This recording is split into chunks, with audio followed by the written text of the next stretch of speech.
Olá, seja bem-vindo ao CRA RJ Entrevista. A gente vai falar sobre gestão remota de negócios com o administrador Zoroastro Esteves, que é membro da Comissão Especial de Empreendedorismo e Inovação do CRA RJ. Seja bem-vindo, Zoroastro. Tudo bem?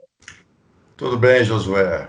Prazer estar aqui, ter essa oportunidade de discutir esse tema que tem sido tão crítico nas empresas no atual momento que nós estamos vivendo, né? Quer dizer, um atual momento que está se aproximando aí de 70 dias, 80 dias. Então, assim, eu considero realmente muito crítico. Uma ótima oportunidade.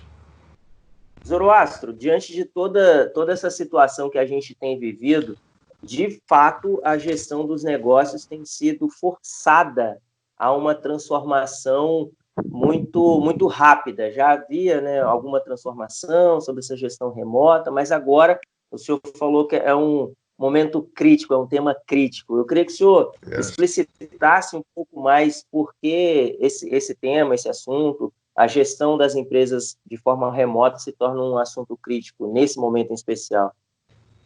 Legal. Bom, Josué, primeiro eu queria abordar um ponto que eu considero importante, que é o seguinte: eu realmente não acredito que a gestão remota vai ser algo para todas as organizações após esse período ou no início da flexibilização do isolamento, tá?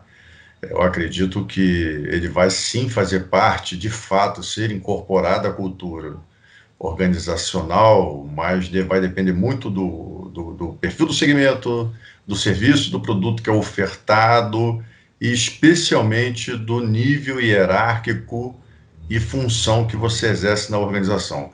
Então, assim, eu não considero que seja, é uma frase até que eu não gosto, essa história de novo normal, né? Porque isso já tem sido utilizado por muitas organizações. Então, na verdade, é uma aceleração, como você acabou de destacar, né? De otimização digital. É você começar a usar as ferramentas digitais para que organizações sejam mais produtivas. Então, o primeiro ponto que eu quero destacar é esse.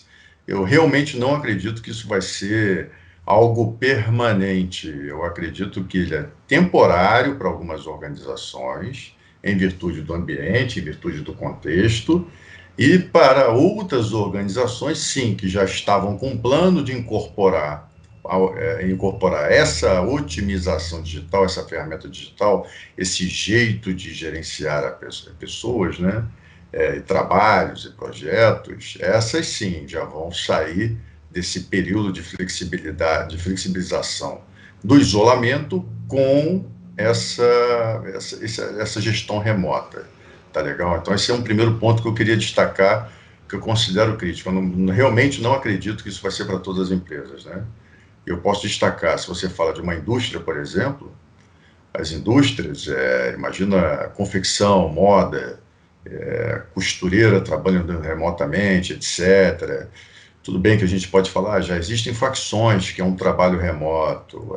Existem facções que é um trabalho remoto, mas existe um controle de qualidade, existe um trabalho presencial.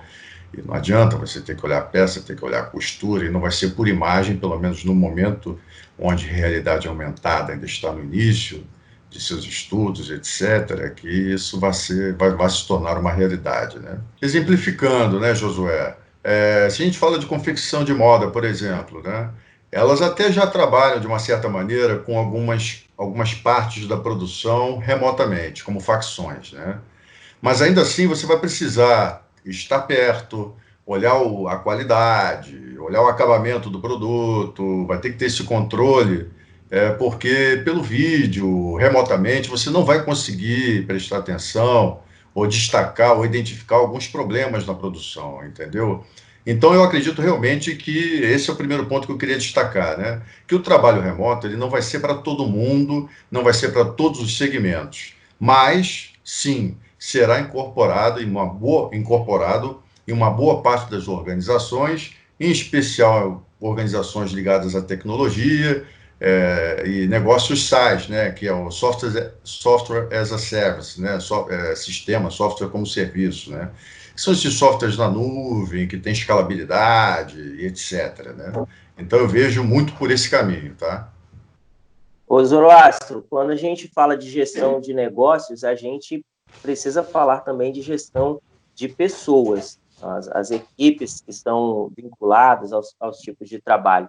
Esse é um momento em que se precisa oferecer treinamento também às equipes. Como conciliar esse remoto, as pessoas estão distantes, e você precisa fornecer um treinamento a elas que muitas vezes parece ser até um pouco abstrato, talvez porque não tem esse contato direto, né, esse contato pessoal. Como treinar essas equipes para que o seu negócio seja, de fato, alavancado nesse momento, mesmo sem ter essas reuniões presenciais, exemplos práticos? Como fazer isso? Josué, olha só, em relação a treinamento remoto, eu acredito até que já as pessoas estão, uma boa parte já estão acostumadas, ou até já tem um certo hábito em treinamentos remotos, em virtude do que a gente vive hoje em plataformas como Facebook, LinkedIn, Instagram, a venda de treinamentos remotos, à distância, entendeu? Então, em termos de treinamento, eu nem acredito, claro que eu estou falando aqui mais uma vez, o nível hierárquico, a sua função na organização influencia esse grau de conhecimento, né? Mas, mais uma vez, eu acredito que, assim, em relação a isso, eu não acredito que não vai ter muito problema. Realmente não, o treinamento. Mas no que você falou, que eu considero, assim, um ponto muito relevante as empresas precisaram fazer uma virada de chave muito rápido, em virtude das circunstâncias, e acabaram não treinando as empresas, né, as pessoas, né, porque empresa é formada por pessoas, né, não adianta. Não são equipamentos, tecnologia é um meio, não é um fim, né? É o ser humano quem vai fazer a diferença. Então, nesse sentido, né, vale destacar que muitas organizações, até descumprindo a medida provisória, não deram estrutura para os colaboradores. Aí, quando eu falo estrutura, é o que está lá na medida provisória. Eu não tenho computador, meu computador é sem câmera, eu tenho que fornecer isso como empresa, né? Eu não tenho um fone simples como esse aqui. Esse aqui é um fone simples, mas poderia ser um fone melhor, com mais tecnologia, dependendo do trabalho. Isso muda também. Isso é uma obrigação das organizações oferecer toda essa estrutura. Então, falando de recursos, né? Então, tem esses recursos tecnológicos. Às vezes, claro que você não vai ter que, a empresa não precisa construir ou projetar um home office para os colaboradores e colaboradoras, né? Não é isso. Mas a tecnologia, sim, precisa ser fornecida. Esse é um dos pontos que deixou e tem deixado muitos colaboradores e colaboradoras que estão trabalhando remotamente em um campo, em um grau de insegurança muito grande, porque eles acabam trabalhando com equipamento precário. Aí eu estou falando, inclusive, de internet, tá? Já existem alguns entendimentos que a própria qualidade da internet não pode ser uma crítica da empresa em relação ao colaborador e à colaboradora, né? Porque, lembre-se, a casa virou um braço da organização, então uma parte da estrutura precisa ser paga pela empresa, né? Então, esse é o primeiro ponto. O segundo ponto é o que você falou sobre treinamento, né? Aí o treinamento, a gente entra no maior problema que está acontecendo hoje, né? Treinamento para líderes e liderados, né? Começando falando dos líderes, né? Eles caíram na armadilha do microgerenciamento, né? Eles colocam até câmera hoje para saber se a pessoa está começando na hora que tem que começar, parando para almoçar no tempo que tem que parar, saindo na hora que tem que parar, tem que sair, enfim, mandando e-mail a toda hora, ligando 3, 4, 5 vezes por dia, exigindo relatórios diários. Esse microgerenciamento, nós estamos voltando aí ao taylorismo, entendeu? Que são os tempos e movimentos, né? Falta A apenas um gente muda, mas cronômetro. tem que Oi, o que você falou?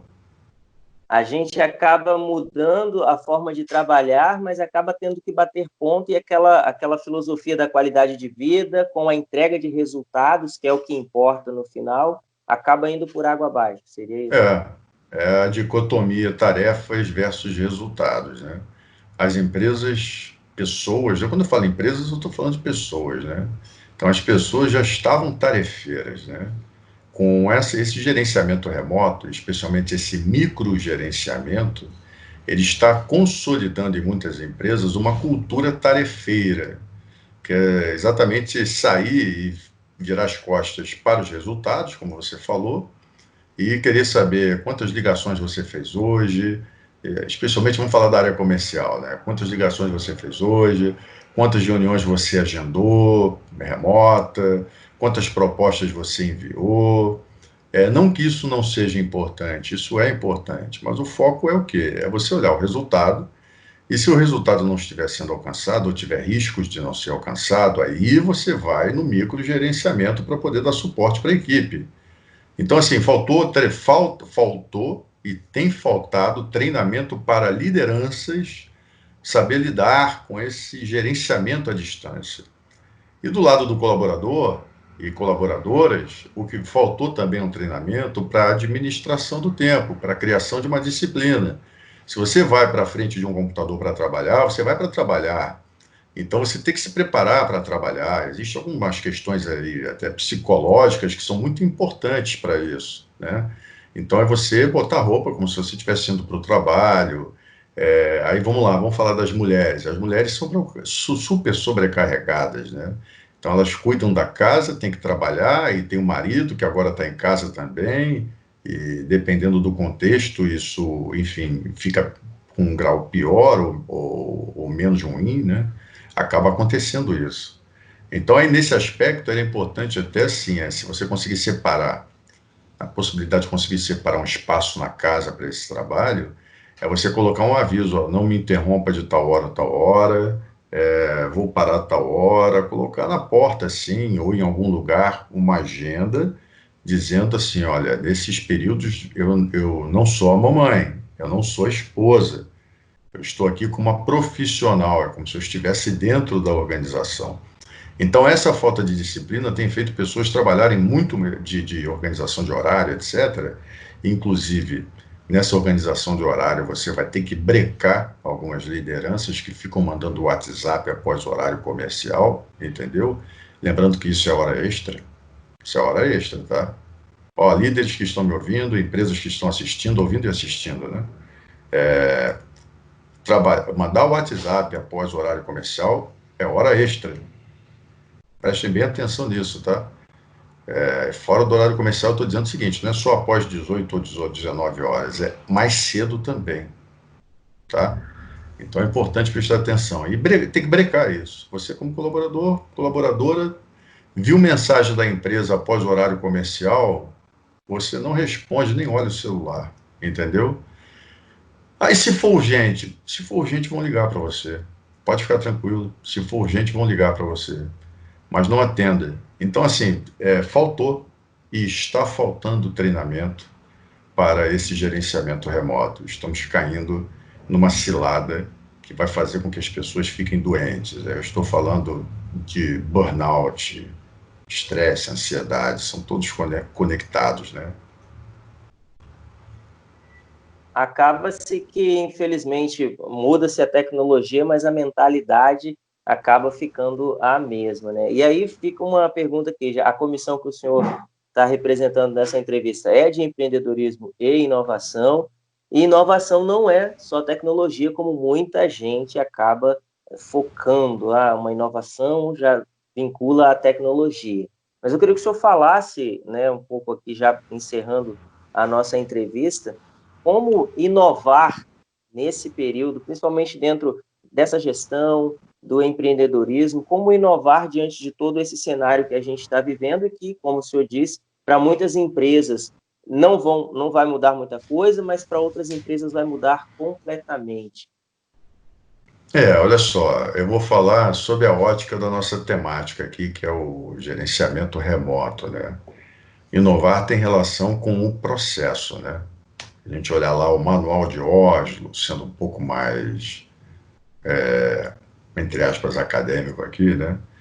A gente olha lá a inovação por processos e até inovação organizacional, né? É importante que os líderes, gestores, a direção da empresa observe essas questões, né? Como é que vai ser o processo? O que realmente é necessário, né? Uma reunião semanal, ótimo. Faça uma reunião semanal. Qual é a duração dessa reunião semanal? Qual vai ser a pauta? É o foco em resultados. Então, quer dizer, a gente está falando aí de algumas inovações em processos, em gerenciamento da rotina do dia a dia, que talvez algumas organizações nem tenham de maneira estruturada. Então, isso é uma inovação, entendeu? Inclusive o treinamento. Inclusive a questão de treinamento, né? E isso se faz com treinamento e no dia a dia e toda semana, não é treinou uma vez e começar a cobrar o resultado. Existe um período, é um processo, não é um procedimento, né? Treinamento é um processo. Então, assim, em resumo dessa nossa conversa aqui, o que eu acabei de falar sobre inovações possíveis, né? Organizacionais de processos, né? Eu quero destacar que o que, na verdade, muitas organizações estão vivendo não é um novo normal, é o velho normal, é o velho normal ou o de sempre incorporado por tecnologias digitais. Então, é o velho normal digitalizado. Você entendeu? Então, Mudou a assim, essência do frasco. exato, exato. Então, assim, por mais que falem de transformação digital e falam de maneira equivocada, não é o nosso tema, mas você percebeu que eu não falei nesse termo, eu estou falando de otimização digital, que é bem diferente. O que eu não tenho dúvida é que hoje, aí eu estou generalizando, sim, existem exceções, sem dúvida, nós estamos vivendo um velho normal digitalizado. Para você que nos acompanha, é muito importante entender o que é o novo normal e o que é o velho normal digitalizado para poder, de fato, fazer uma gestão eficiente aí dos seus negócios. Zoroastro, o tema é extremamente extenso e certamente há muitas coisas para serem discutidas e descobertas, e o nosso tempo aqui ele acaba sendo curto. Mas quem quiser entender um pouco mais sobre esse assunto, tem como fazer algum contato com o senhor, por LinkedIn, e-mail, alguma mídia social, alguma forma? Tem sim. Eu uso bastante o LinkedIn, o Instagram, mas especialmente o LinkedIn. E aí podem perguntar qual é o meu endereço, né? Olha só, se você escrever lá Zoroastro Esteves, eu não tenho dúvida que você vai achar. Porque com um nome desse, então assim, vai estar lá o meu rosto, não vai ter erro. Zoroastro Esteves, você pode procurar. Eu falo muito sobre gestão da execução e eu tenho alguns textos lá falando sobre esse microgerenciamento, especialmente sobre as armadilhas do microgerenciamento nesse trabalho remoto. E, lógico, estou confrontando também essa expressão novo normal, que para mim de novo normal arrepia a espinha, não faz o menor sentido. Então, se você quiser entender um pouco mais sobre esse assunto, continue assistindo as entrevistas feitas aqui no CRA RJ Entrevista e também pode procurar o Zoroastro, que é membro da Comissão Especial de Empreendedorismo e Inovação do Conselho Regional de Administração do Rio de Janeiro. Muito obrigado, Zoroastro, pela sua participação com a gente. Foi um prazer, não tenho dúvida aí que como membro do Comitê Especial de Empreendedorismo, eu posso falar que o nosso foco é trazer essas discussões que são críticas e tocar nas feridas, né? Tocar nas feridas, dar nome certo às coisas e trazer e botar na mesa os problemas que precisam ser enfrentados, né? As pessoas hoje estão com medo de confrontar o errado ou confrontar até o diferente para você entender se ele está certo ou errado, né? Então esse é o momento para nós fazermos isso. Beleza? Beleza. E você que nos acompanha, muito obrigado pela sua audiência. Fique bem e, se puder, fique em casa. Até o próximo Isso aí. CRA RJ Entrevista.